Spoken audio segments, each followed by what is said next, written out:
As he said, my name is Todd Creason. I'm the founder of the Midnight Freemasons blog. For those of you who are not familiar with the Midnight Freemasons, let me give you a brief overview of who we are. We are one of the largest, if not the largest, Masonic blogs in the United States.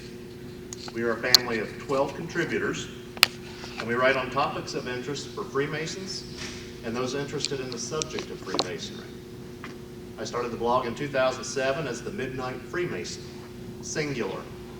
Contrary to popular belief, the name Midnight Freemasons has no Masonic meaning whatsoever. People think it does not. I do my writing at night. I start usually at 8 o'clock and I stop around midnight. So the name just indicates the fact that I'm an insomniac. The blog was basically a repository of my research leftovers. I posted leftover stories, quotes, little interesting facts, etc. It got very little traffic in the beginning. In fact, some days I didn't get any traffic at all, which means my mom wasn't even reading it. But slowly it increased. By 2009, I was averaging about 500 hits a day, or 15,000 reads a month. But the bigger it got, the more time I was spending on it, and I wasn't interested in being a blogger. I like to write books. So in 2012, I approached 5 friends of mine about being contributors to the blog. And that's when it became the Midnight Freemasons, plural. We have another one, Greg Knott, sitting right here in the front row. Greg Knott posted the first article on the new and improved blog on April 14th, 2012. As a historian, I always remember that date because it was the 100th anniversary of the sinking of the Titanic. So, great anniversary for launching a new endeavor. It wasn't long before I realized that managing a contributor blog was even more work than managing a personal blog. So a few months after we began, I approached Robert Johnson about becoming the managing editor, and he's been in that role ever since. He's increased our visibility, he's added new Midnight Freemasons, and our readership has grown dramatically. We are all very excited about, what was it, February? We passed 50,000 readers a month. 5 months later in July, just a couple months ago, we had 73,000. So I think by this time next year, we'll easily be over 100,000 hits a month. It's pretty good. Not bad at all for 12 guys, only 3 of whom ever published anything prior to being contributors to the Midnight Freemasons blog. But it hasn't been all sunshine. We've made a lot of mistakes, and this morning I thought I'd talk about Masonic blogging, the good, the bad, and the ugly. So starting with the good. Let's talk about the good things first. Blogs are easy. You can set one up in minutes. They have the potential for reaching a lot of people. We post 3 times a week. We post on Monday, Wednesday, and Friday. And every time a new blog posts to the Midnight Freemasons, links automatically go to our Facebook account and our Twitter, which generates a tremendous amount of traffic.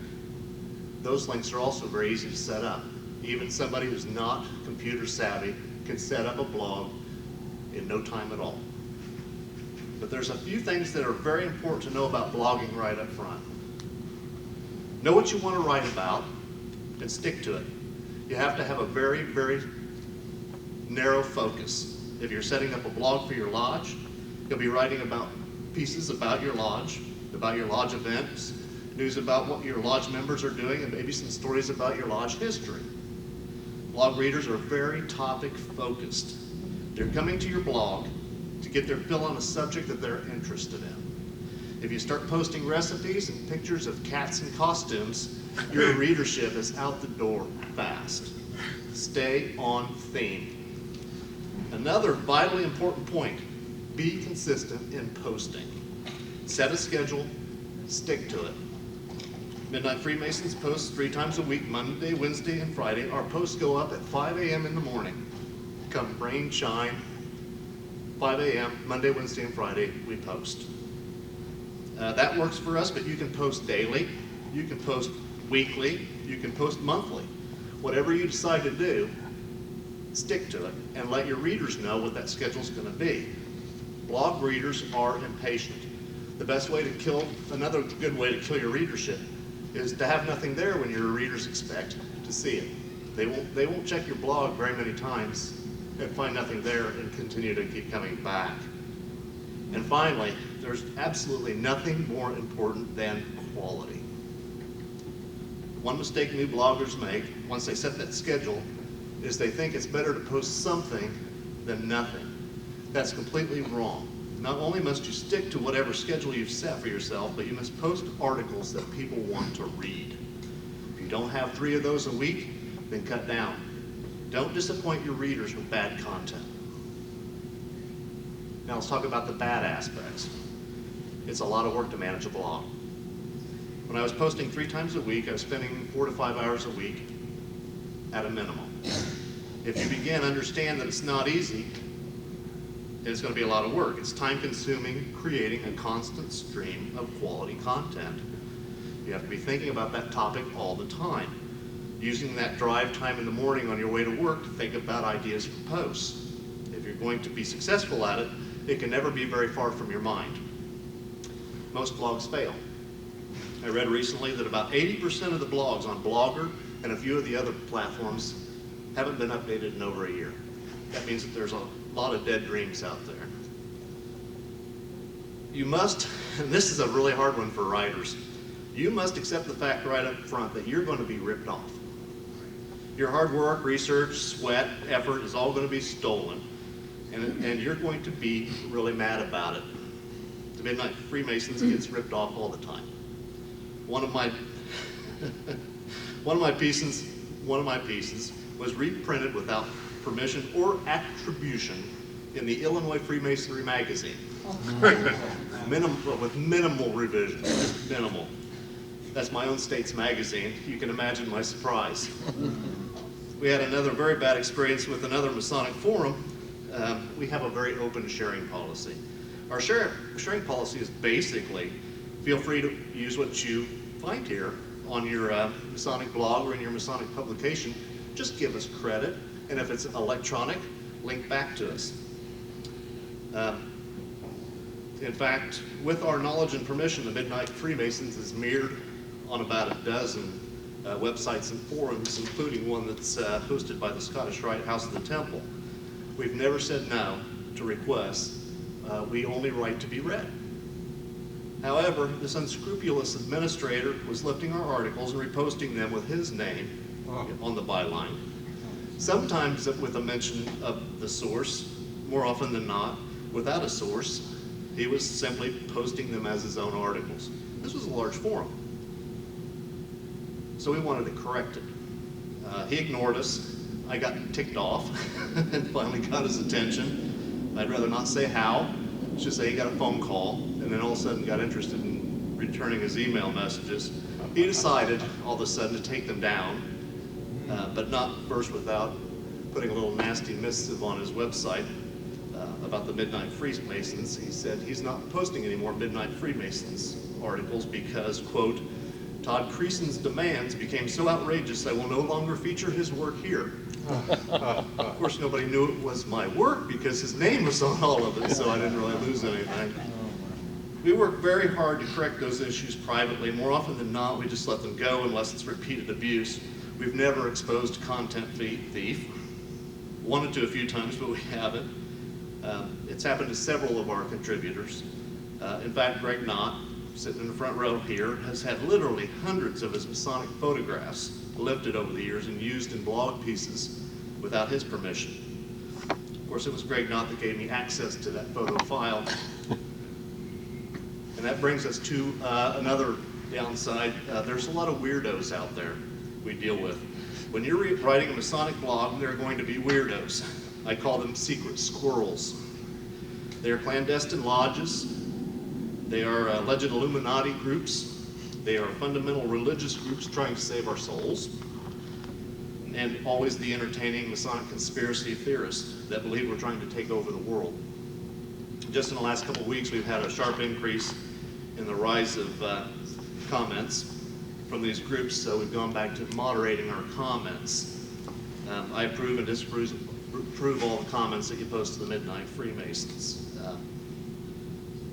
Matter of fact, a few years ago, one of the Masonic conspiracy groups singled me out and wrote an article about my secret role in the New World Order.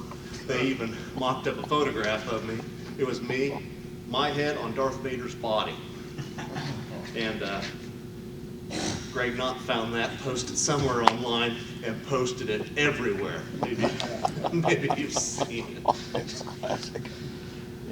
But secret squirrels are one thing Masonic bloggers need to be aware of. Know who you're talking to. Moderate your comments section so you don't wind up with a bunch of their silly nonsense on your blog.